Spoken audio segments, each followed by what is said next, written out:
बंधुओं नमस्कार। कहानी महाभारत और भागवत गीता की है। कई लोक कथाओं में भी इस कहानी का जिक्र मिलता है। एक कौवे की गरुड़ से दोस्ती हो गई। दोनों काफी समय साथ गुजारते थे।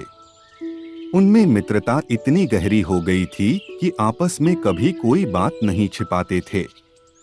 एक दिन दोनों एक नदी के किनारे पेड़ पर बैठे बात कर रहे थे। तभी एक यमदूत उधर से गुजरा। वो कौवे को देखकर मुस्कुराया। गरुड़ और कौवे ने उस यमदूत को अनदेखा किया और अपनी बातों में लग गए। लेकिन अगले दिन फिर वही हुआ। दोनों बातें कर रहे थे, तभी वो ही यमदूत फिर उधर से गुजरा। वो फिर कौवे को देखकर मुस्कुराया। इस बार कौवे को कुछ शंका हुई। उसने गरुड़ से कहा कि ये यमदूत मुझे देखकर कल भी मुस्कुराया था और आज भी वैसे ही मुस्कुराया। कुछ गड़बड़ है। हो सकता है मेरी मृत्यु आने वाली है। गरुड़ ने उसे समझाया कि ऐसा कुछ नहीं है।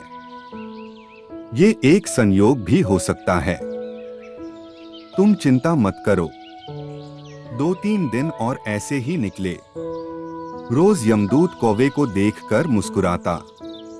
अब तो कौवे को यकीन हो गया कि निश्चित ही मेरी मौत नजदीक है। उसने गरुड़ से कहा, मित्र मैं मरना नहीं चाहता, लेकिन ये यमदूत जरूर 1-2 दिन में मेरे प्राण निकाल कर ले जाएगा। ये रोज ही मुझे देखकर मुस्कुराता है। गरुड़ को भी लगा कि हो सकता है कौवे का शक सही हो। उसने कौवे को धैर्य बंधाया। गरुड़ ने कौवे से कहा, तुम चिंता मत करो मित्र, मैं तुम्हें यहाँ से इतनी दूर ले जाऊंगा कि ये यमदूत तुम्हें दिखाई ही ना दे। गरुड़ ने कौवे को अपनी पीठ पर बैठाया और उस जंगल से हजारों किलोमीटर दूर कैलाश पर्वत पर ले गया।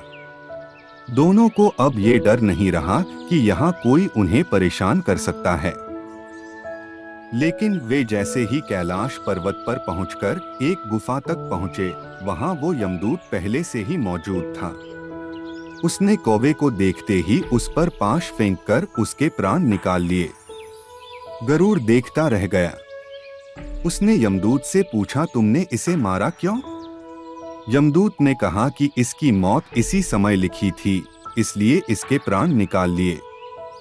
गरुड़ ने फिर पूछा, तो फिर तुम इसे देखकर उस जंगल में मुस्कुराते क्यों थे? इसे मारना ही था तो वहीं मार देते। यमदूत ने जवाब दिया, इसकी मौत कैलाश पर्वत पर ही लिखी थी, लेकिन 4-5 दिन पहले इसे उस जंगल में देखकर मुझे ये आश्चर्य हो रहा था कि ये इतने कम समय में वहां पहुंचेगा कैसे, क्योंकि इसके पंख भी छोटे हैं और ये लंबी उड़ान भी नहीं भर सकता, तो हजारों योजन दूर कैलाश तक ये पहुंचेगा कैसा? यही सोचकर मैं रोज मुस्कुराकर गुजर जाया करता था।